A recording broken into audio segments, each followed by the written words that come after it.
Officially 1 week away from the NFL trade deadline, which means it's the perfect time to talk about some more potential trade targets for the Detroit Lions. And today, we have a few players that are a little bit more out of left field here. All right, these are players that maybe are a little bit more higher profile, would cost a little bit more, maybe aren't getting as much as attention in terms of true trade rumors that this guy is probably going to be on the move. But we're going to have some fun with it. There was a recent report by The Athletic where I guess Diane Rossini pointed out that the Lions were making calls with a cornerback in mind. Now, I guess that article is from yesterday. So I don't know how much truth this is, if that's just, hey, Lions are making calls and we're just assuming it's corner because everybody's saying corner because they're beat up there. I know a few weeks ago we talked about the Edge report that was out there, so I'm not really sure what to believe or what not to believe. I do think there's a chance that they're making calls for something and just seeing what's available, but I don't think there's even a guarantee that they make any trade necessarily. However, we can still have fun with it because it's that season. So let's jump right into it, and we're going to start off first. The player that was presented by Pro Football Focus as a potential fairy tale trade for the Detroit Lions, which would be cornerback DJ Turner II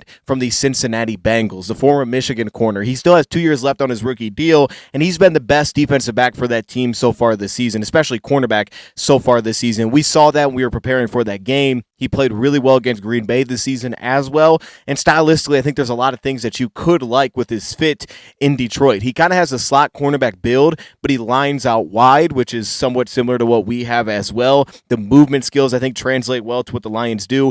I love him in trail coverage. I think he's very disciplined when recovering. He has 9 pass breakups that leads football this year. He doesn't seem to be very grabby in coverage. On top of that, he's only allowed a 33% completion percentage when he's in man coverage so far this season. I think there is inside-outside flexibility with him. I think his recovery burst is really good. He's really nice with route development where he gets himself back into plays even when it seems like, oh, he just fell out of the play there. I think he could have some issues without help over top. I think there is some sluggishness at the top of the routes. Doesn't always look the loosest there. You feel real separation in off-man coverage specifically. For him, there's real twitch to his game. You see it working downhill. I think you see it with his elongated releases or lateral quickness at the line of scrimmage. It allows him to press and stay attached a little bit more continuously. And I think there's real transition burst. So when he was matching up with guys like Romeo Doubs to just run with them vertically, deal with some of those deep vertical routes, deal with some of those over routes, he seemed to have plenty of speed and plenty of juice to deal with those, the top of the route concerns there, maybe some size as well, some of the true looseness to his game. But overall, I think DJ Turner II is a very good corner, and he's very consistent. I don't know how many,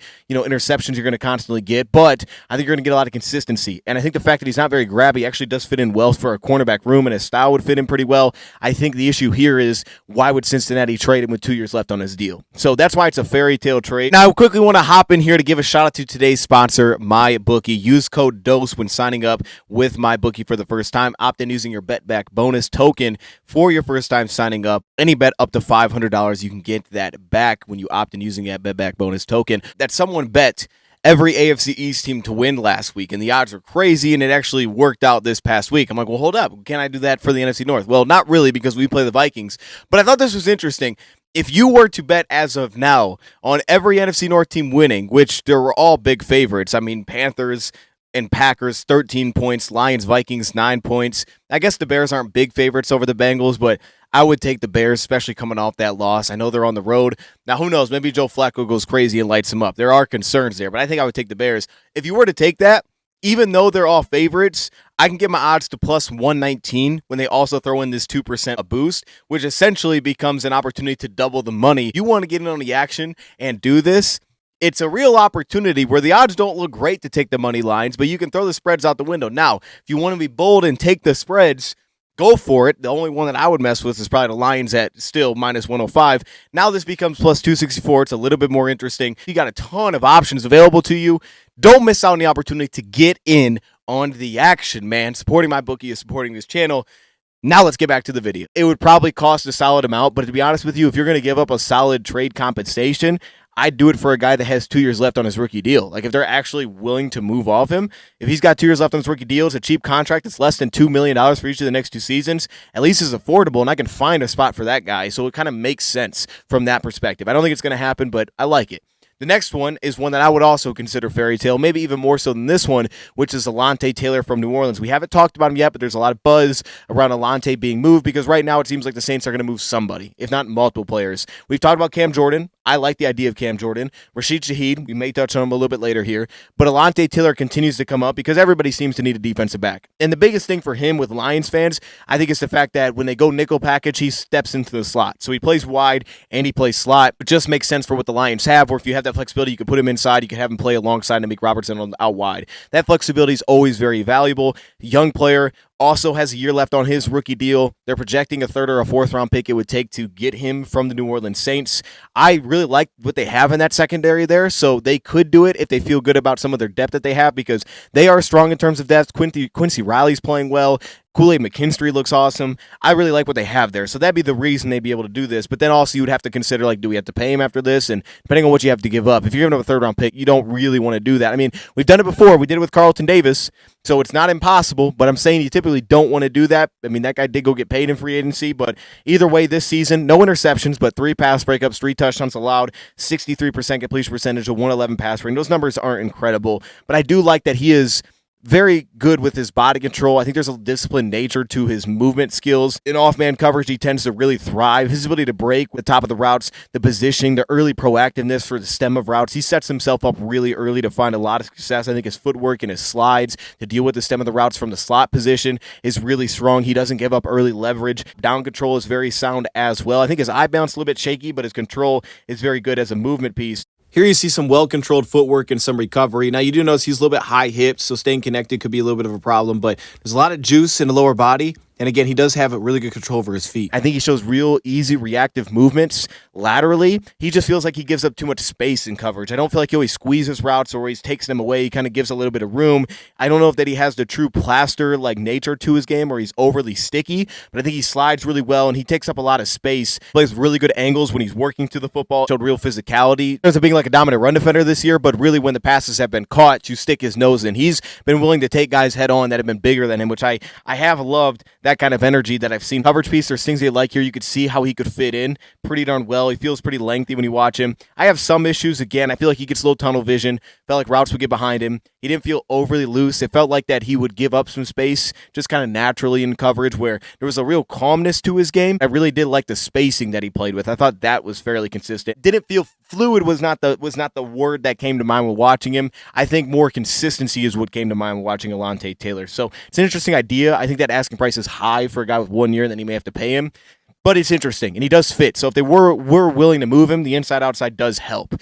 The next one I want to go to is one I haven't heard talked about a lot, and I want to give it some attention because I liked him during the offseason. So there's a real chance here the Lions were like, yeah, we don't like him, we're not going to do this. But I liked him in free agency. Lions didn't sign him. It was understandable, though, considering he was coming off a torn ACL. What is he going to look like? And that's edge rusher Malcolm Kuntz. Now, Malcolm Kuntz so far this season, statistically, you look at his production, it doesn't match up with what it was before the injury. But I feel like when I watch him, I get excited about what he brings in terms of juice as a rusher. You can feel it when you watch him. But as a run defender, he's been really sound so far this year. There he has been productive, and a lot of runs go away from Mac, so they go towards him. He's working on the left tackle a lot of times, kind of a stand-up edge defender. And for us, while I don't know that you're going to expect him to constantly work over blocks or through blocks in the run scheme where he's going to get to a play that's gaps away, but when it's ran towards him, he plays with really good entry placement. He's pretty sound in his position. He's got real knee bend. His two-handed strike to set an edge is very sound as well. So he typically can set a pretty nice edge that collapses and settles himself down accurately and forces the ball away from him. He's still a very long edge rusher, takes really long strides. You see his length, you see an explosiveness. There's an urgency to his game as a rusher. The hand uses, the chops, the single arm chop moves, or the two-handed swipes. Like there's an urgency to his game that he also plays with some real bend. He can flatten at the top. He can really string you out and then flatten the pocket. Does some of that looseness. You'll get like spin counters. He has an ability to tap into a lot as just a pure one-on-one pass rusher, which I do like. He's got a nice little pace, his little hesitation set up. For me, the problems would be he's not overwhelmingly like a big bull rusher that's just going to collapse the pocket constantly. It's more set up by really sound entry and placement and getting you off balance, getting to open up. We saw it against Chicago, had some real success on a tackle that was benched. So, take that however you want it to. But urgency when a play broke down, didn't feel there either all the time against Kansas City. I didn't feel like his hair was on fire, which I wish I would have seen because that would have really sold me on this idea, especially for the Lions. Still like Malcolm Kuntz. His price point's a little more expensive, right? $6 million for us season according to Over the Cap. But he's only got 1 year left on his deal. He is young enough where he could potentially be a long-term piece if he played well beyond a season. Obviously, you'd have to extend him, but that's still on the table. I don't think it maybe cost you as much if that was the case unless you had a ridiculous run with him. And on top of it, I don't think it would maybe cost a lot in terms of trade value because for this Raiders team is now 2-5. They moved off him. Obviously, they're selling. But then there's also the element that they do have Tyree Wilson still there too. They seem to want to keep Max Crosby. So it could be just a good time to maybe make that jump for them and try to get something for him. And this could be one of the cheaper options for the Lions for a guy that I do still really like. A couple of honorable mentions, other guys that I want to give some attention to here that we have not talked about before. Calais Campbell. This is like a staple of trade deadlines. If you're not talking about Calais Campbell, you're probably not talking trade deadline. I feel like everybody does this, but we're going to do it because Arizona's this year, he's been good. And to me, he looks like the same guy that I expected when I saw him last year. I was like, I wonder what it's going to look like. Oh, it looks like the same dude. Now, I feel like he's done a little bit more on the interior, at least from the games that I've seen, and that's where we've seen a lot more success to maybe the true edge rushing success, which could be a little questionable for the fit. He's always had that inside-outside flexibility, but he still plays really fast on the interior. His play speed is what sets everything up. Decisiveness as a pass rusher, which sets up a lot of his crossover moves and ability to get an edge as a pass rusher. His length is always effective. He gets hands on passes. He gets an edge a lot as a rusher. As a run defender, he wins quickly. He's got a very quick swim move.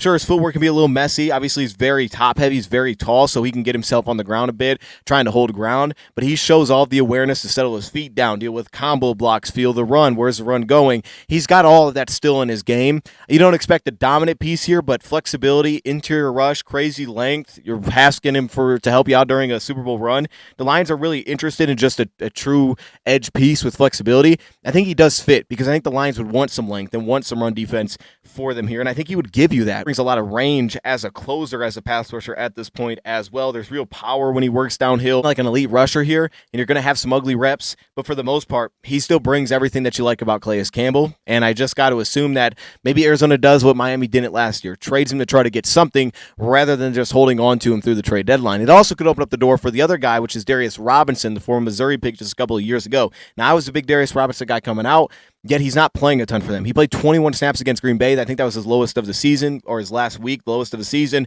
This obviously could open the door for him to play, but it could also, honorable mention, open the door for him being traded. I don't see this happening. The dude has too many years left on his rookie deal. He's also a first-round pick, so he'd have a fifth-year option. I just don't think this can happen that soon. They've also considered it a year and a half for him because he was so banged up last year that he just didn't play much. So I don't see a world in which they would actually trade this guy. I think that'd be nuts.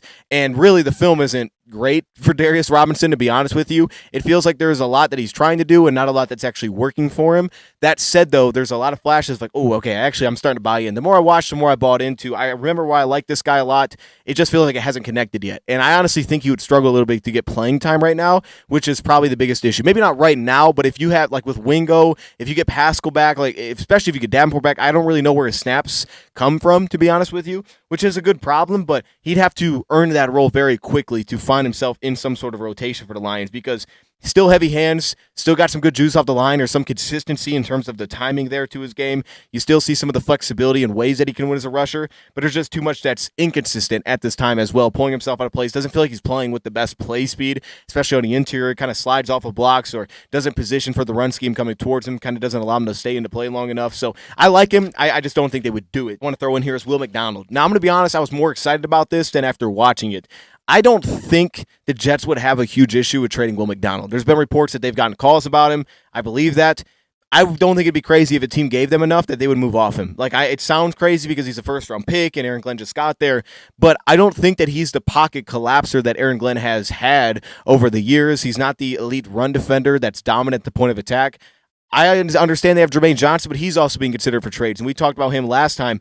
I don't really see how this is like, hey, we can't trade this piece. 16 pressures this year. Definitely rush a passer because he's got a lot of agility. He still have a ton of quickness in his game. The footwork is crazy. His ability to get an edge is nasty. He has a beautiful spin that he can tap into, but it's just nowhere near consistent enough for me. Down in and down out for what you would hope for, and I don't think his play style necessarily is the cleanest for the way that the Lions are trying to rush the passer as of now. Punches seem to throw him off. I think it's in there. If you could get him, it's definitely more of a long-term outlook. If you're looking for just this year, I don't really see the Lions making this trade, but if the Lions had a vision of we really liked him at the draft and what can it turn into, I'm on board for it. I just don't think the Jets are going to be against trading him. It would take a solid amount, but I don't think they'd be against doing it. They have to pay to actually do it because of other teams' interest. Looking at this from a long-term perspective, I don't think it's going to make sense for the Lions here. I'm still a Will McDonald guy. I loved him out of Iowa State, but I just don't see it happening because why not? Rashid Shaheed. I just threw this in here because I'm like, well, let me just take a look. I mean, I threw in a couple honorable mentions, guys that we'll probably never discussed, but just kind of fun. Like Keaton Mitchell, the running back for Baltimore, doesn't really have a role. It's like, well, can we make him a kick returner? That'd be fun, right? We've been banged up back there. That'd be fun. Probably not, but it'd be fun. Shaheed, not like that, but as someone that's like, okay, definitely not going to trade for a receiver. You're probably going to have to pay him after you trade for him. So nothing really makes sense here financially for the Lions. It's like, we trade for him and then we got to pay him. I don't know that makes sense for the Lions, and what you may have to give up for him also could be very strong. They're saying they're asking for a second. That means they're not going to get a second. In my eyes, they probably get a third. But the Lions don't have a third after trading both of them away. So because of that reason, it just feels like it's going to cost too much. But the idea of trading for Shaheed, I don't think is terrible. Like, if you could get him for a fourth, hypothetically, and you're like, you know what? We'll see what happens this offseason, but if he can play well with us, we can let him hit the market. Maybe we get a comp pick because we don't replace that in free agency. Not very expensive right now with this cap at just over $4 million, and we just get the media production. We have Tesla. Long term, that'll be great. Right now, Rashid Shaheed could help us, and he's having a career year so far this season. He's a real separator. He catches the ball away from his body. He had 2 goofy fumbles. One was an incomplete this past week. That's not great, but he catches the ball away from his body. He's a separator on all 3 levels. His footwork is incredible. He's obviously a vertical double move type of threat. He takes the top off like nobody really in the NFL. You're going to have some issues at the catch point with physicality. You can kind of get squeezed out of the play. Ability to catch in traffic, the burst that he has through his cut, some of the bend and lean through the upper body. I don't think he always shows it in the lower body, which is where some of the vertical routes tend to get a little bit rounded when he's cutting off level 3 routes that I didn't love. But at the upper body, he's got it. He's got it off the release. He creates a lot of separation immediately there. If you get a strong jam, you may be able to stall him out. But footwork-wise, he's really tough to just hang with off the line. And he creates a very early stack with that upfield burst. He's athletic as heck. He's catching the ball well. He's having a great season. I love watching Rashid Shaheed. Could we do it? Maybe on Madden. In real life, probably not. But I'm here for the idea of it just because it's fun. Touch on a few other names just because we're here that we haven't mentioned before for the honorable mentions. As mentioned, Keaton Mitchell. Maybe kick returner role. Max Mitchell, the offensive tackle from the Jets, not really playing this year. They just drafted their new offensive tackle, so he's probably not part of their future unless he's just a backup swing tackle. Betting on Taylor Decker could be an interesting option as he move out of this because he wasn't bad last season. He played about 200 snaps last year.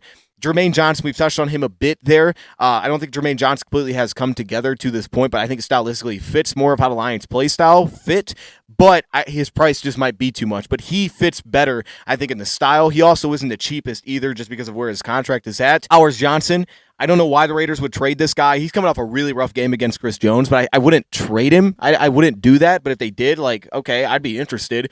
Play center and guard, play both interior spots. Yeah, it was a messy game, but it's not like that. It's that much bad where it's like everything's bad for him. I still really like JPJ, so if you could just throw him in the mix, I'd be here for it, but we won't do that. Kevin Zeitler, same kind of idea.